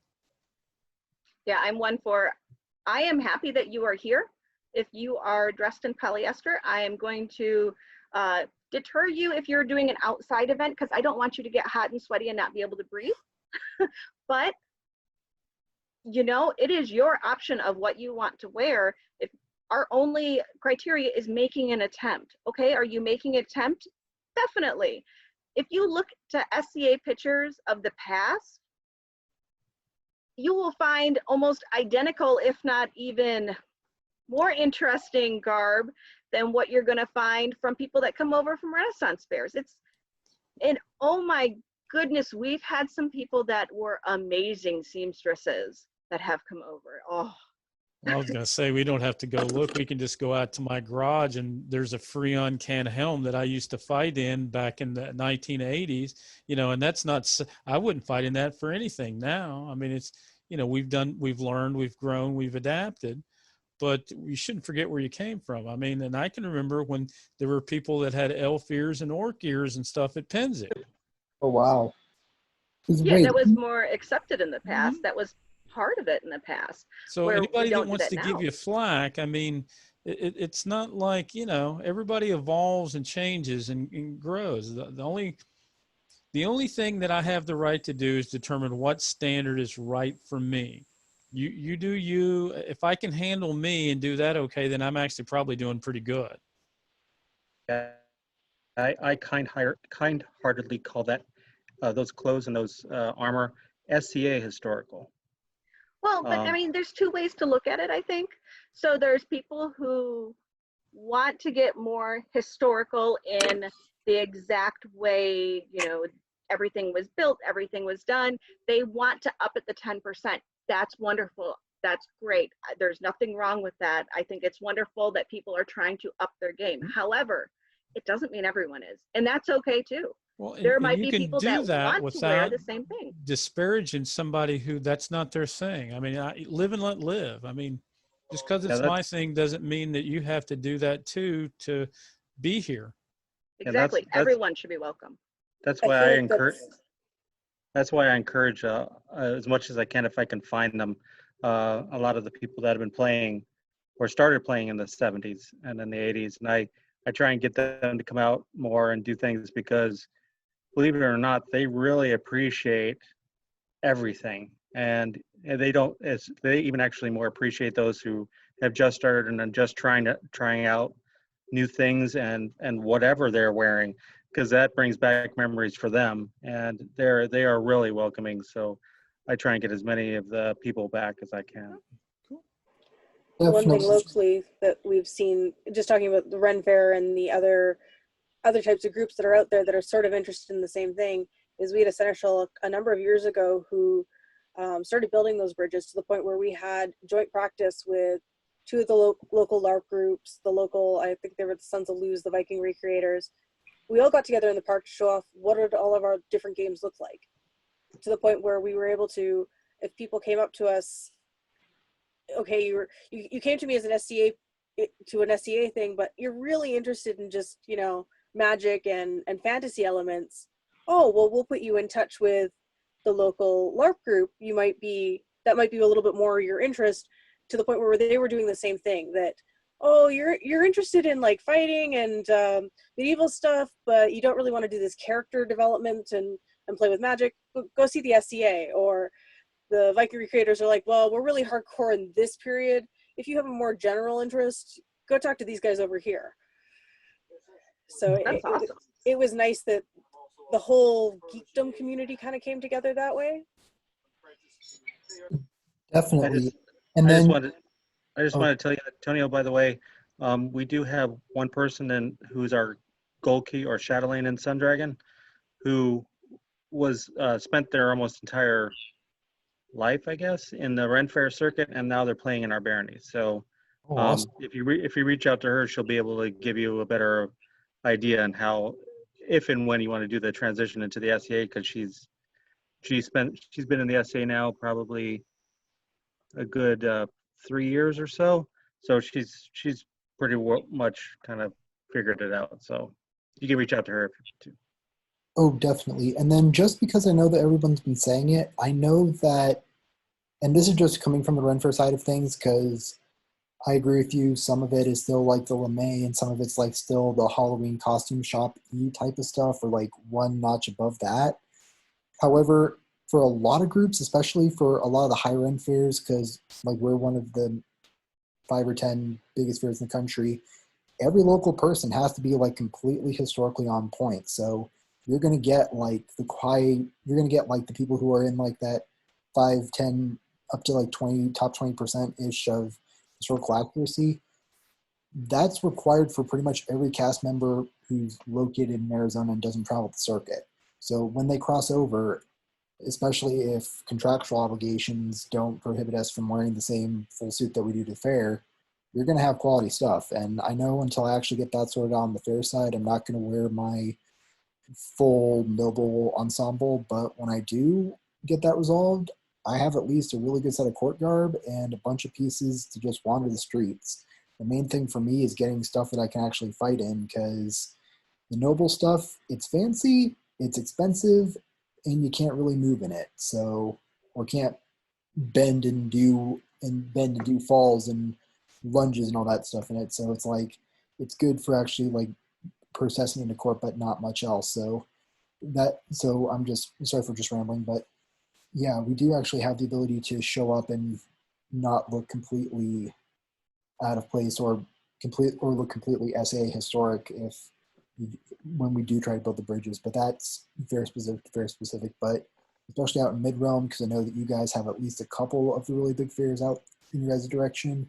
And then I know in the East, and then in Atlantia, as well as in Atenveld, and then in Caid, those ones, and then also on Seora, Texas, I believe. Those places have like the really big fairs where everyone local has to be dressed to the nines for their level of society. So yeah, fair no longer is just the LeMay and the Halloweeny. So sorry, I just wanted to say that because no, most of the armor and stuff, like we have guys here at the local one that's not too far from me, that runs all summer and into the fall, that when they do their jousting and stuff, I'm telling you what, that takes, even if you're doing it for entertainment, you're not really doing it as a competitive sport, it still takes timing, skill, and the armor's good, and they're doing their thing and they're having fun doing it. How's there anything wrong with that at all? Exactly. Well, and would sometimes too, one of the people that came over from the Ren Fair, she was showing us her garb that she already had, that she had bought at Ren Fair. And I'm like, oh yeah, that's one of the merchants that sells at SCA events too. Yeah. And she's like, no way. And I'm like, yeah, totally. Because a lot of the merchants will cross between Ren Fair and SCA. So you can find some of the exact same stuff that we would buy from our merchants that are available at the Ren fairs too. See, I think Crafty Celt does, especially like the Irish festivals and the Viking festivals. They do a lot of the stuff and they cross all over the place, and their stuff is mostly like casts based on historical extant finds. You know, so I think it it's was no Arm Street that she had. Arm Street does a lot too, but you know that's what they do for a living, and Oh yeah. you know. Definitely. Sorry, I just wanted to ramble about that for a minute because I know that's one of the classic headbutts that I've seen from every, from the Interkingdom Anthropology for Ottenvelt in particular, all the way to different 10,000 foot view explainer videos of the SCA. They always make that kind of comparison point to the Ren Fair world as that kind of distinct and separate, and we're not that.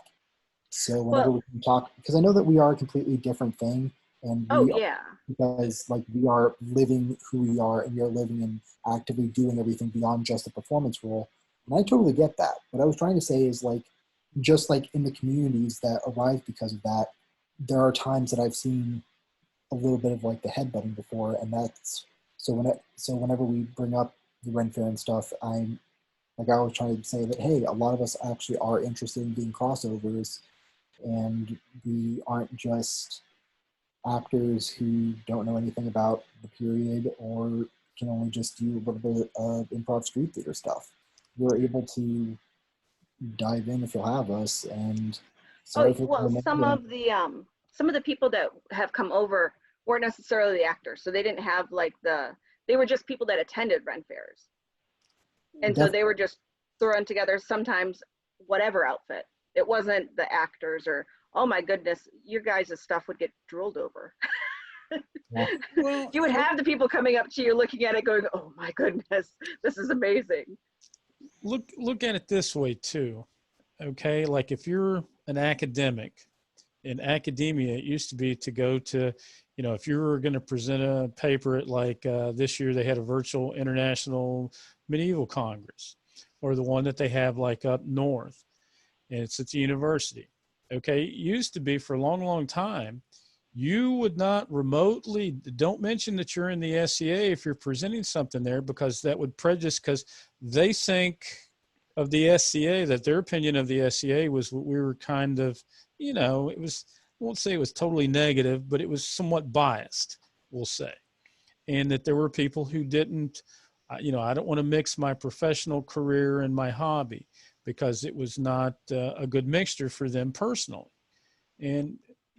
But that's changed a lot, and I think for the better that you have that, and you see more experimental archaeology, where there's a lot of SCA people that are doing this. I want to get boggart, and I want to make a smelt furnace, and I want to see if I can do a bloomery and stuff, and that those actually have some academic applications as opposed to being fun to do, that you can do both, and that things change, they evolve. You know, I think we've gotten better, but that doesn't mean everybody, you know, nor should they have to if they don't want to. If I just want to go have fun, you can do that. Mm-hmm. And I kind of think that more of the people who don't like the Ren Fair stuff, it's more individuals rather than an organization or groups or blocks or whatever. That there's a whole bunch of people in my household that we go to the Ren Fair, every summer. Awesome. Well, and I think the main point of that is it doesn't matter where you come from. It doesn't matter what you have on. It doesn't matter if you're from Ren Fair or HEMA or a historical Viking or anything.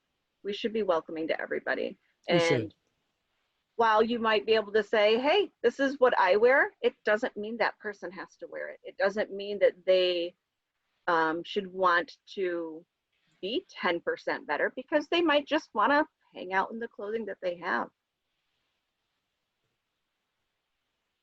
Svenja, did you have a question? I was just agreeing with we should be welcoming to everybody. Yes. Did anyone have anything else?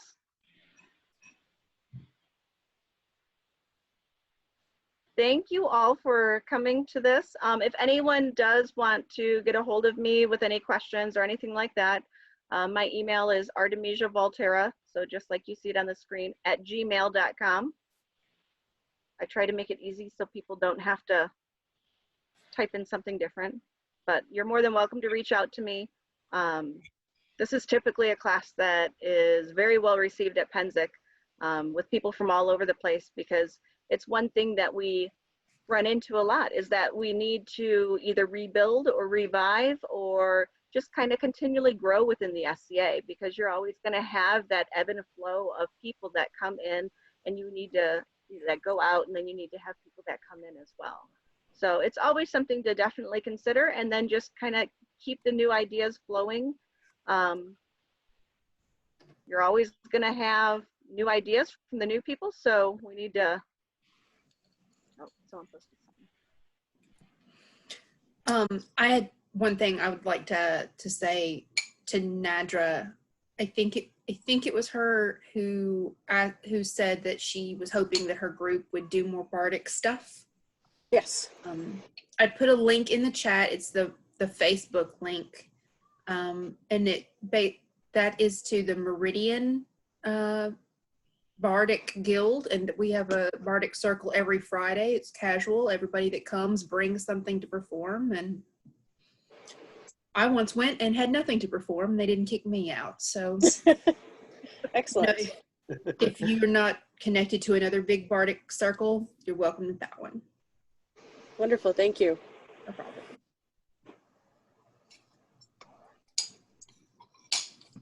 And I just wanted to say thank you so very much for teaching this class. I really do appreciate the ability to connect about the topic and really be able to share as much experience. So sorry if I seemed like I was hogging the questions the whole time. You're fine. It was great to have input. Fine. That's what I like about that, getting everybody's different opinions, because somebody will see things in a way that I didn't consider. I don't care how smart you are, you can't see all ends and all points of view, and they'll see a way that you didn't, and you can learn something. Yeah, I'm known for illumination, but I still go to illumination and calligraphy classes because there's always stuff you can learn. So I always go to classes, which is one of the reasons I'm loving the Zoom stuff, because we're going to classes almost every day. And then, another, like we just got done doing classes in Dublin, I think so. This is great. So yeah, thank you for doing this class. Oh, It's a nice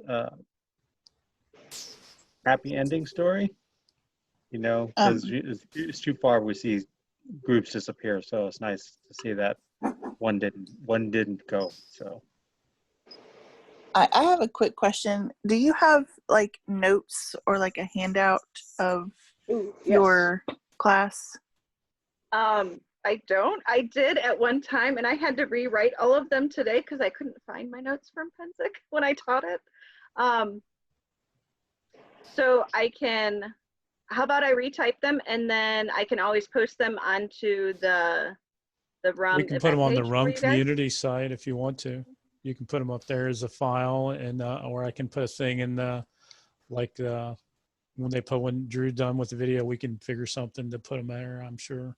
Yeah, that would be great. I would love to share it with my seneschal, deputy seneschal, and Chatelaine, and the list could keep going. The one thing when I did teach at Penzic that people had an idea of, I never got to making it, but they had an idea of making a Facebook group that talked about rebuilding. Is that something that you guys think would be a good thing, that people can share ideas? And I think so. I definitely think it could be nice to see what's working for other groups on an ongoing basis. Well, and I think especially as we eventually start to open back up again, different ideas of how people are doing things and what's working, what's not, and different things that people can try. Thank you, Katie. I'm all for that, Artemisia. You're talking to somebody who, I run a Facebook page for people who have switched their personas within the SCA from one thing to another. And it was, you know, to help them. And it's a niche. That's a very small thing, but we still get activity on that, which just amuses me. I mean, because like I had a 14th century persona and went to Norse and stuff. But so I think as long as there's people who are interested, go for it. Okay. I might make that, and then I can always post a link to that to the event site for this one as well. Okie doke. All right. Well, right. thank you all. Thank All you. right. Thank you. You guys have a good evening. Thank you. Oh, and, Rum Chancellor, before we depart, and I'm sorry that I'm asking this, but because I am counting the hours for all the classes that we do for the degree, since we went over by about 55 minutes, do we wrap? Are we just sticking to the 1 hour that we're clocking for like the advertised time, or do we? As far as building a transcript for like our system within our system, we go by like we let you enter all that stuff yourself, and you can put it like if you know like I started the class at 7 o'clock. It's went to 8:55. See, I would call that 2 hours. Awesome. You know, and if something that you know if it went an hour and 35 minutes, I'm going to call it an hour and a half. You know, so it works out in the end. Fair enough. Sounds perfect to me. Thank you. All right, you guys have a good evening. You too. Well, thank Bye-bye. you so very much.